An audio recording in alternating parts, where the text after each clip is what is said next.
Olá, companheiros do blog. É um prazer estar aqui de novo para conversar sobre esse assunto que a gente tanto gosta, literatura. Mas hoje vamos falar de uma abordagem mais ampla da escrita. A escrita jornalística, acadêmica e literária apresenta características distintas, objetivos bem definidos e convenções específicas. A escrita jornalística, por exemplo, é impulsionada pela necessidade de transmitir informações de forma clara, objetiva e acessível, muitas vezes sob pressão de prazos rigorosos. Em contrapartida, a escrita acadêmica exige uma abordagem mais profunda e rigorosa, com foco na pesquisa, análise crítica e conformidade com normas de citação e formatação. Já a escrita literária valoriza a expressão criativa, a narrativa envolvente e a exploração das complexidades da condição humana. Nosso entrevistado desse encontro, o Ricardo Prado, transita nessas diferentes esferas. Ele é graduado em cinema pela Escola de Comunicações e Artes da Universidade de São Paulo e mestre também pela USP, com a dissertação intitulada O Pensamento Educacional de Monteiro Lobato em Emília, no País da Gramática, e os 12 Trabalhos de Hércules. Atualmente, faz doutorado na USP, na área de literatura infantil, estudando a obra da escritora Eva Furnari. Jornalista e editor com ênfase na área de educação, trabalhou nas revistas Nova Escola, Carta na Escola, Carta Fundamental, com quem tive o prazer de trabalhar. Edita, desde 2011, a revista acadêmica Veras, voltada a temas educacionais. E foi meu parceiro na coordenação editorial da coleção Como Eu Ensino, publicada pela Melhoramentos. Publicou também o romance A Fala do Céu, pela editora Global, e os livros infantis Uma Cor Só Minha, O Diário de um Daltônico, e No Meio da Bicharada, ambos pela Moderna. Neste ano, ele lança o livro A Revolta dos Pés, também pela Moderna. Bem-vindo, Ricardo. Obrigado, Mazé. Obrigado pela biografia aí generosa e pelo convite também. Vamos lá. Vamos lá. Então, vamos lá mesmo. Vamos começar a conversar sobre essa sua prática com a linguagem. Bom, a capacidade de alternar entre a escrita jornalística, acadêmica e literária não apenas amplia a paleta de estilos e técnicas de escrita, mas também aprimora a compreensão das nuances da linguagem e da comunicação. Certamente, para transitar entre essas diferentes esferas, os escritores precisam ser flexíveis para se adaptarem a diferentes propósitos e públicos. Você pode dar um depoimento sobre essa sua experiência nessas frentes? Bem, na verdade, assim, eu acho que o que permeia um pouco tudo, primeiro, é meu fascínio pela ficção. Eu gosto muito da ficção, sempre gostei muito de ler, de literatura e de escrever também, né? Desde adolescente eu escrevo minhas histórias, contos e tal, coisa assim. E depois disso eu fui fazer faculdade de cinema, né? Ou seja, também pensando na questão da ficção. Só que por uma questão de, talvez, azar um pouco do destino também, na hora que eu me formei em cinema, foi a época que o Collor assumiu e acabou com a Embrafilme e praticamente acabou com a produção nacional de cinema. E eu acabei indo para o jornalismo, assim, meio como tipo o Otto Lara Rezende fala que ele entrou no jornalismo porque que nem o cachorro entra na igreja porque viu a porta aberta, né? De certa forma, acho que eu também eu encontrei, na verdade, no jornalismo uma forma de continuar ligado ao texto, né? Mas também nunca deixei de produzir ficção, nunca deixei de escrever, embora as minhas produções são muito lentas, né? Infelizmente. E então, como você comentou, em 2013 eu publiquei a Fala do Céu, né, que é um romance, né? E daí, a partir daí, eu comecei a ter mais interesse mesmo em retomar uma escrita literária mais comprometida, assim, enfim, eu me comprometer mais com a escrita literária, né? Daí, depois disso, vieram os outros infantis também. Eu sempre gostei muito de literatura infantil também, e por conta disso, do meu interesse como autor e também como leitor, eu acabei depois também, em 2019, entrando no mestrado, por conta também, principalmente, assim, de pensar um pouco, eu queria pensar um pouco mais teoricamente também sobre a produção literária, e, na verdade, o meu mestrado foi uma junção de dois interesses meus, que é a educação e a literatura, né? Então, eu estudei o Monteiro Lobato, como você citou, né? 2 obras dele, mas sob o viés da educação, do pensamento educacional dele, né? E daí eu gostei tanto da experiência que eu resolvi depois também emendar aí com o doutorado, e continuando também a minha produção de escrita, né? Daí no doutorado agora, estudando a Eva Furnari, que é outra autora que eu adoro também. Como esse blog aqui é destinado e dedicado à literatura, vamos conversar um pouquinho mais sobre o seu trabalho literário. Seu livro de estreia, A Fala no Céu, que você define como um romance ecológico, é destinado a adultos. Já Uma Cor Só Minha, o Diário de um Daltônico, e no meio da bicharada, e o lançamento agora também, né, são destinados ao público infantil. Para você, é diferente produzir literatura para adultos e para crianças?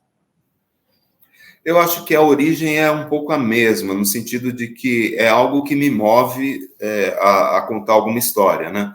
Eu não faço inicialmente assim uma distinção, digamos, nem de categoria muito assim, quando eu estou escrevendo, né? Mas existem algumas especificidades, acho que, da literatura infantil que são importantes, né, de serem observadas, a questão principalmente do vocabulário, né, e pensar também a interação com as imagens, né. Como talvez até um pouco por um certo vício de formação, né, eu venho da área de cinema, então, assim, quando eu escrevo, naturalmente, eu já consigo imaginar, eu trabalho muito imageticamente. Algumas pessoas comentam também que os meus livros são muito imagéticos, né, nesse sentido, tipo, esse Fala do Céu daria um filme e tal. Eu acho que sim, talvez, mas eu não teria o distanciamento necessário para fazer, por exemplo, o roteiro dele.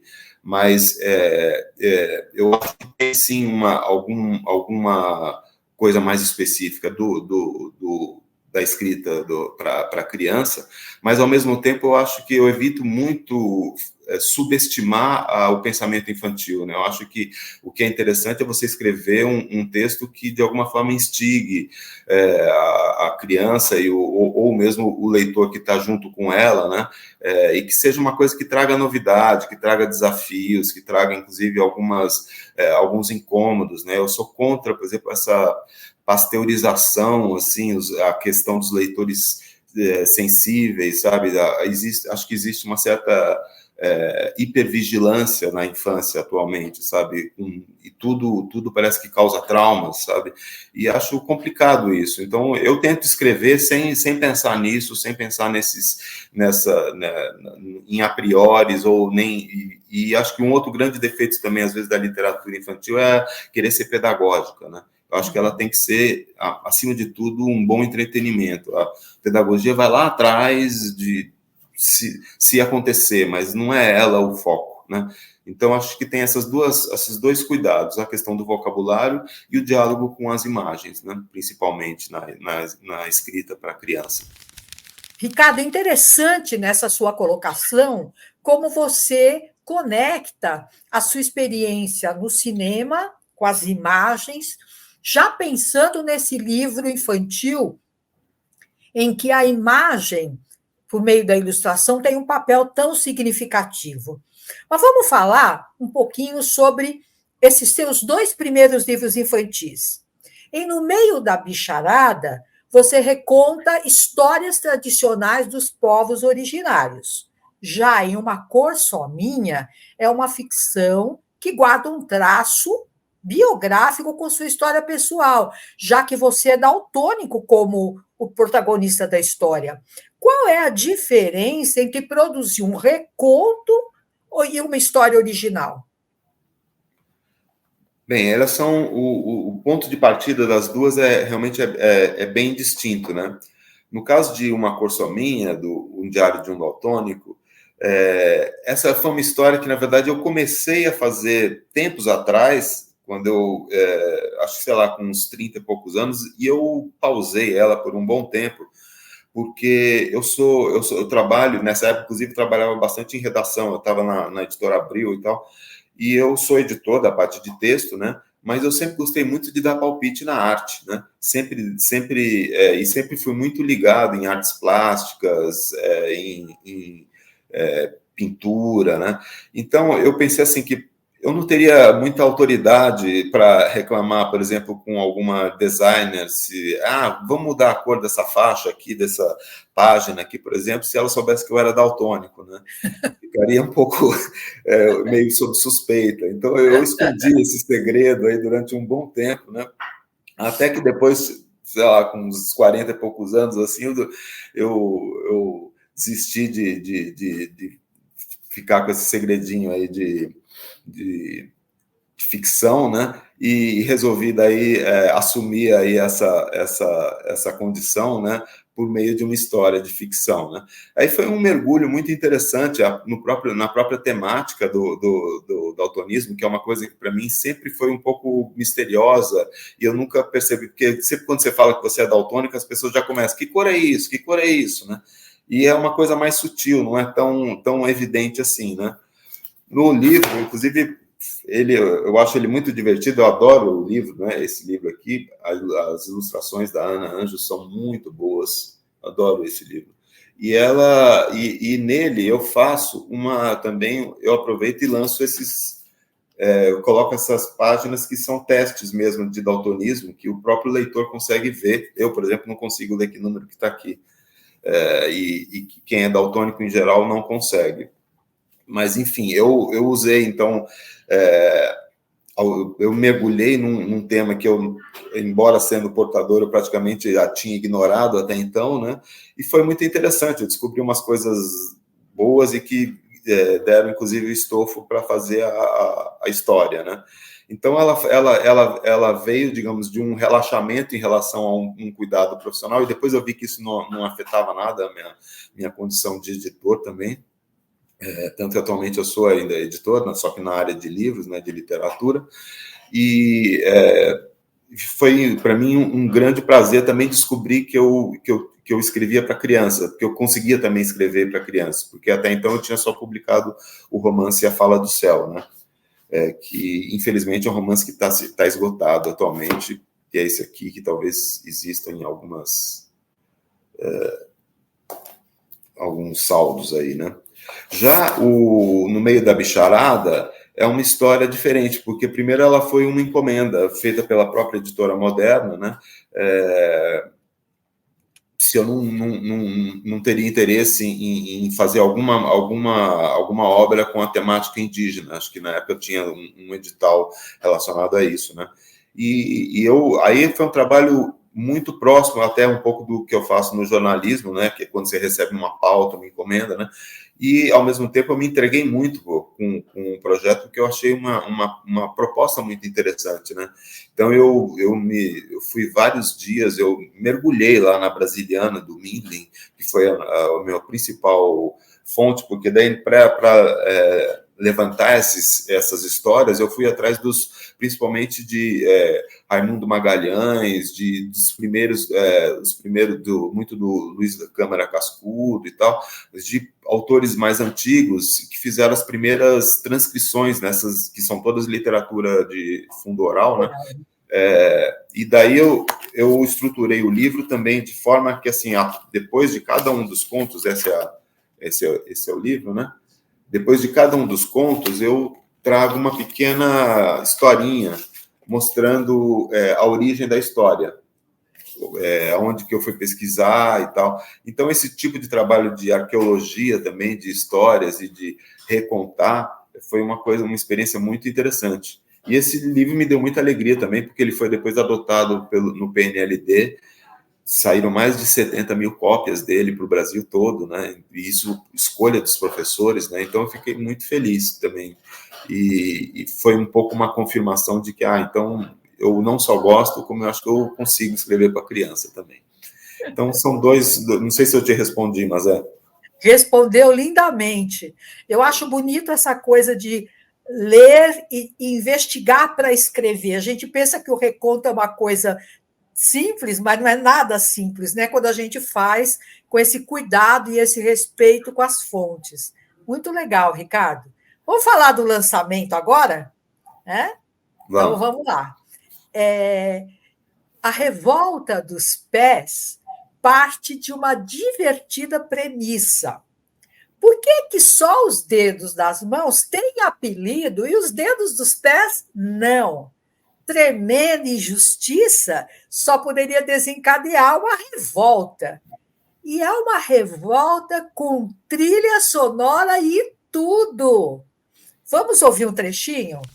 Já os dedos das mãos são do alto escalão e tem até apelido. Olha como são metidos. É pai de todos pra cá, catapiolho pra lá e o seu vizinho ali do lado do mindinho. E o furabolo Eca, só tira a meleca e aponta o caminho, mas não consegue andar sozinho. Foi por isso que um dia toda a pesaria resolveu se unir. Debaixo da mesa era chama acesa querendo explodir. O pé esmagado já está cansado de carregar o peso do mundo no calcanhar. Se a gente um dia decide parar, virar de pernas para o ar, o mundo inteiro fica de joelhos sem se levantar. Eu digo que pelo menos nós merecemos ter também apelido. Muito justo esse pedido, pois o dedo do pé não é Zé Mané e também quer ser ouvido. Senão eu fico aborrecido. Eu quero um nome charmoso que não seja pomposo. Eu quero um nome legal, especial, sensacional. Eu quero pisar no asfalto, ouvir meu nome bem alto no maior astral e me sentir o maioral. Porque a gente é pé rapado, mas a gente não é tapado. E quer um nome que nem toda gente tem. Mata barata, fura meia, ralado, topado, esfolado, é melhor que Zé Ninguém. A gente é pé rapado, mas divertidíssima essa canção, uma beleza. Essa ideia de um livro com trilha sonora só podia vir de alguém do cinema.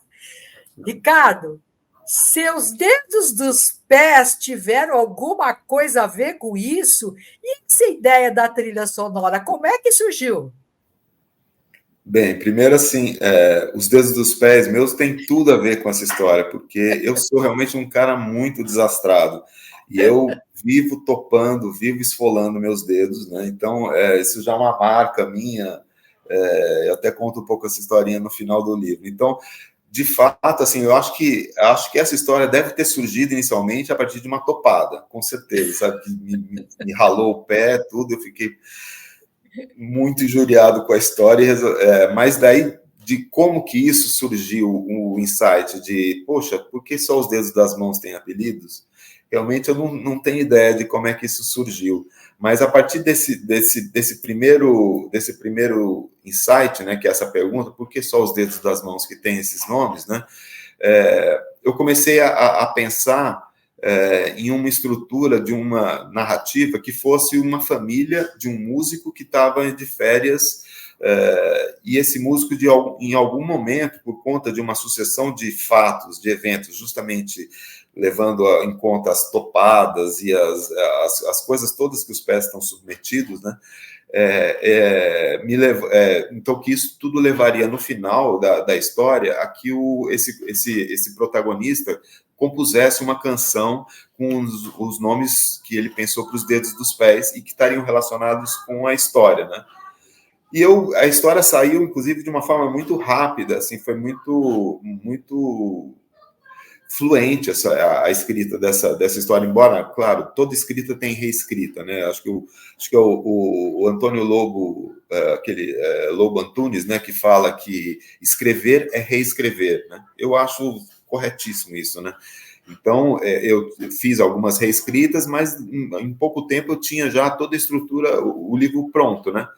Só que daí eu mesmo tinha criado um problema para mim, porque eu pensei que, assim, puxa, esse livro, justamente a culminância dele deveria ser uma música, mesmo que essa música pudesse ser escutada pelo leitor, né? Pensei já até exatamente a história de como ficou mesmo, que tem um QR Code no final da publicação com a letra da música e o acesso à gravação, né? Só que daí eu não sou músico, né? Embora adore música, não sou compositor nem nada, nem músico, né? Então eu fiquei assim meio esse livro ficou mais ou menos um ano aí na gaveta por conta desse problema que eu mesmo havia criado para mim, né? Até que eu conheci o Jonas Garcia ele foi meu colega de mestrado lá no IEB. E ele era justamente um músico que estava fazendo um mestrado, um músico profissional, dos bons mesmo, e eu propus para ele, e ele, para minha alegria, topou fazer a trilha sonora, e ele fez uma música incrível, porque primeiro é um forrozinho bem gostoso, né, de ouvir, e depois ele está par e passo com a história, ele realmente ele reconta musicalmente a história e um pouco a proposta do livro, né. Então, eu fiquei muito feliz com o resultado, né?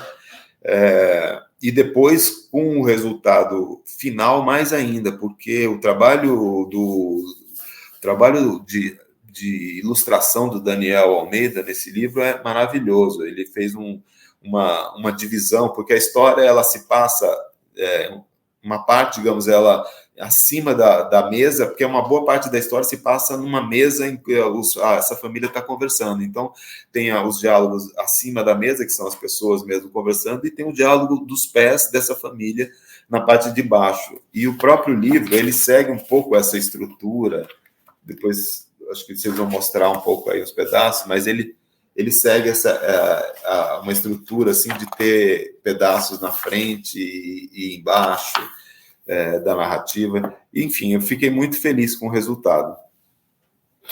Que bom. É uma delícia mesmo. O livro é encantador. E tem um casamento perfeito. A canção, a ilustração, o projeto gráfico e o texto, claro. Mas já que a gente está falando em texto, Ricardo, acho que está faltando ele para entrar aqui na nossa conversa. Você poderia ler uma passagem do livro, sem cheiro de chulé, claro. Vamos lá, já que não tem a gravação não tem cheiro, né? Eu vou ler um pedaço, então, que é um pedaço em que justamente acabou de acontecer um diálogo na parte de cima da mesa, né, em que o avô está contando para o neto justamente quais são os apelidos dos dedos das mãos, né? E então, justamente, eu vou ler um trecho em que os dedos dos pés acabam de ouvir essa história do avô contando lá do seu mindinho, do furabolo, catapiolho, dos dedos das mãos. Embaixo da mesa, aquela conversa deixou os dedos dos pés muito agitados. Mais que isso, revoltados. Por que isso, meus dedos? Por quê? Parece provocação. Não é justo. Por que só eles têm nomes? A mão é mais importante do que o pé? E da gente, ninguém lembra. Eu também quero meu nome.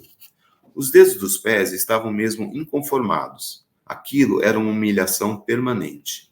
Desde quando aprenderam a suportar o peso do resto do corpo, tiveram que se manter unidos, em equipe, para dar os primeiros passos e saírem a andar, pedalar, pular, dançar ou chutar bola, eles foram perseguidos por aquela fileira de nomes ridículos. Mata-piolho, furabolo, pai de todos, seu vizinho, mindinho. Cada dedo sabia muito bem quem era o seu equivalente superior, aquele que sempre teve nome. Eu fui chamado de mindinho, eu não sou mindinho, protestava o esfolado dedo do pé de Bruno, indignado. Pior eu, que nem posso ser chamado de seu vizinho, mesmo sendo seu vizinho, disse o dedo ao lado do esfolado. Este dedo de Bruno tinha um terrível complexo de inferioridade, porque as frieiras pareciam ter uma predileção especial pela sua base. A cada inverno, aquele dedo sentia crescer uma protuberância esquisita, úmida e mal cheirosa na região entre ele e o mindinho. Mas agora, na praia, sentindo-se saudável perto do esfolado dedo mínimo, ele tentava colocar fogo na discussão. Como será que eles conseguiram esse sucesso? Perguntou um outro dedo, lá pelos pés do pai. Seguiu-se um silêncio resignado. Os pés sentiam-se por baixo quando aquela história vinha à tona. Pés são muito sensíveis. Só os dedões pareciam alheios à discussão. Eles simplesmente sabiam que tinham sido tão importantes na história da evolução humana que não precisavam de outro nome que não aquele em uso há séculos. Eram os famosos e indispensáveis dedões. Qualquer ser humano sabe muito bem que era aquele dedo que fazia com que fosse possível ficar de pé. Simples assim. Os dedões eram, sem dúvida, cheios de si e vistos como arrogantes entre seus pares, mas tinham seus motivos. Dos pés, pelo menos, eram os dedos mais importantes. Após um longo silêncio, o velho dedão, que morava no pé direito do voari, quase sufocado dentro do tênis, rugiu da catacumba onde se escondia. Nós precisamos nos unir, precisamos reagir. Vamos criar uma assembleia, meus amigos. Vamos criar a Assembleia dos Pés. Bem, daí a partir disso vai começar então a procura deles pelos nomes, que vai resultar depois na música. A partir desse trecho delicioso, os nossos leitores, que estão aqui, leitores entre aspas, que estão nos acompanhando nessa conversa, vão sair correndo para saber o final da história, claro.